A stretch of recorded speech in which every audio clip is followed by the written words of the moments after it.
అధ్యక్షుడి మెప్పు కోసం కొందరు వైసీపీ నేతలు తెగ ఆరాటపడ్డారు. చట్టాన్ని తమ చేతుల్లోకి తీసుకొని ఇష్టారాజ్యంగా వ్యవహరించారు. అధికారంలో లేమన్న సోయ కూడా లేకుండా రెచ్చిపోయారు. తమకు తిరుగు లేదని విర్రవీగారు. చివరికి పోలీస్ కేసుల్లో చిక్కుకొని చెప్పకూడు తింటోన్న నేత ఒకరైతే మరొకరు పరారీలో ఉన్నారు. ముందస్తు బెయిల్ తీసుకొని ఇంకొకరు జనానికి మొహం చూపించలేక ఇంటికే పరిమితమయ్యారు. ఇంతకీ ఎవరా నేతలు, ఏ జిల్లా? వివాదాల సుడిగుండంలో చిక్కుకొని విలవిలలాడుతున్న ఆ నేతలు చేసిన తప్పులేంటి? పూర్తి వివరాలు ఈ స్టోరీలో చూద్దాం. అధికారంలో ఉన్నప్పుడు వైసీపీ నేతలు ఇష్టారాజ్యంగా వ్యవహరించారు. ప్రతిపక్షంలో ఉన్నప్పుడైనా పద్ధతిగా మెలగాలన్న ధ్యాస లేదు. దుడుకు స్వభావం, దుందుడుగు చర్యలతో అతిగా ప్రవర్తించి అనర్థాలని కొని తెచ్చుకుంటున్నారు. నిబంధనలని అతిక్రమించి దౌర్జన్యాలకు పాల్పడుతూ అతివాద రాజకీయాలు చేస్తూ జనంలో చీకొట్టించుకుంటున్నారు. శ్రీకాకుళం జిల్లా వైసీపీ నేతల దుష్ట ప్రవర్తన వారి పిచ్చికి పరాకాష్ఠగా నిలుస్తోంది. బైక్ ప్రమాదంలో గొర్రెల కాపరిని ఢీకొట్టి చంపిన కేసులో తనయుడు ఆరవ్ వర్మను రక్షించబోయిన మాజీ మంత్రి సీదిరి అప్పలరాజు జైలు పాలయ్యారు.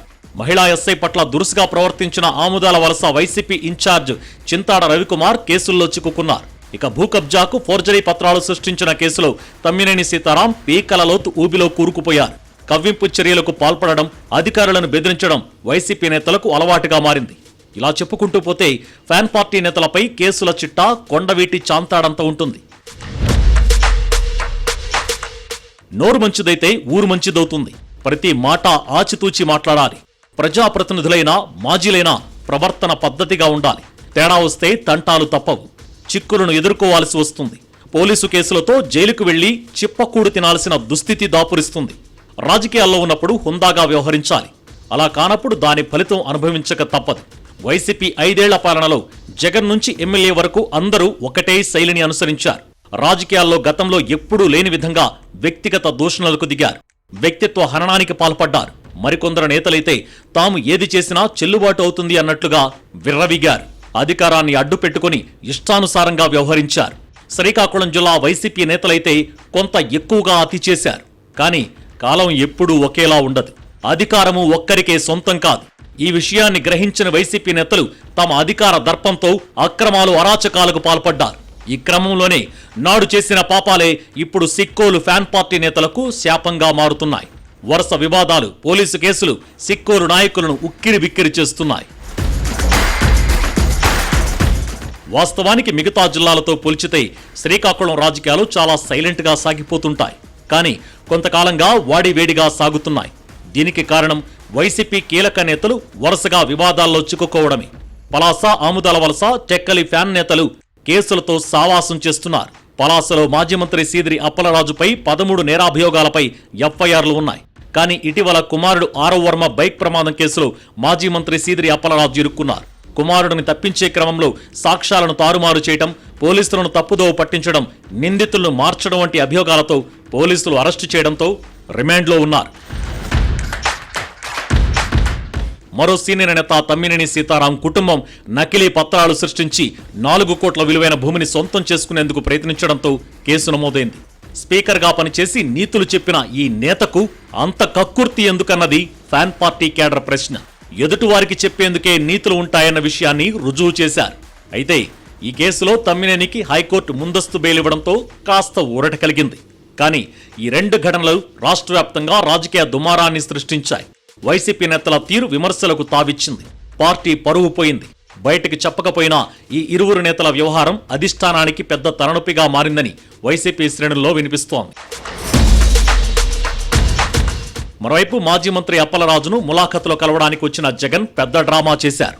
పర్యటనకు కొన్ని షరతులతో పోలీసులు అనుమతి ఇచ్చారు. కానీ ఇంకా అధికారంలో ఉన్నామన్న భ్రమల్లో నిబంధనలను ఉల్లంఘించి వ్యవహరించారు.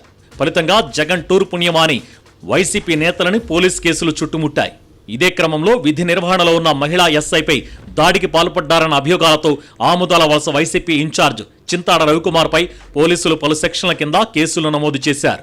శాంతి భద్రతలను కాపాడుతున్న పోలీసు, అది కూడా మహిళా ఎస్ఐపై భౌతిక దాడికి దిగడం అహంకారం, అరాచకానికి నిదర్శనం. వైసీపీ నేతల దుర్యోధన, దుశ్శాసన, దుర్వనీతికి ఈ ఘటన దర్పణం పడుతోంది. ఆ తర్వాత చింతాడ రవికుమార్ పరారీలో ఉన్నారు. కానీ శ్రీకాకుళంలోనే ఉన్నానంటూ వీడియోలు విడుదల చేసి పోలీసులకు సవాల్ విసురుతున్నారు.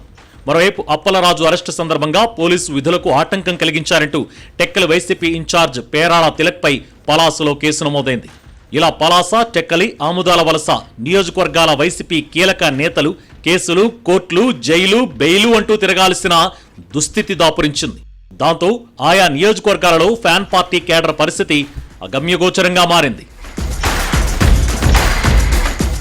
ఓవైపు కీలక నేతలంతా కేసుల్లో చిక్కుకుంటుంటే మరోవైపు ద్వితీయ శ్రేణి నాయకులు మాత్రం తమ భవిష్యత్ ఏంటో తెలియని అయోమయంలో బిక్కుబిక్కుమంటున్నారు. కానీ ఏం చేయాలో దిక్కుతోచక ఫ్యాన్ పార్టీ శ్రేణులు తలలు పట్టుకుంటున్నాయి. గత ఎన్నికలలో అధికారం కోల్పోయిన తర్వాత 2.5 ఏళ్లకు లోకల్ బాడీ ఎలక్షన్లు రాబోతున్నాయి.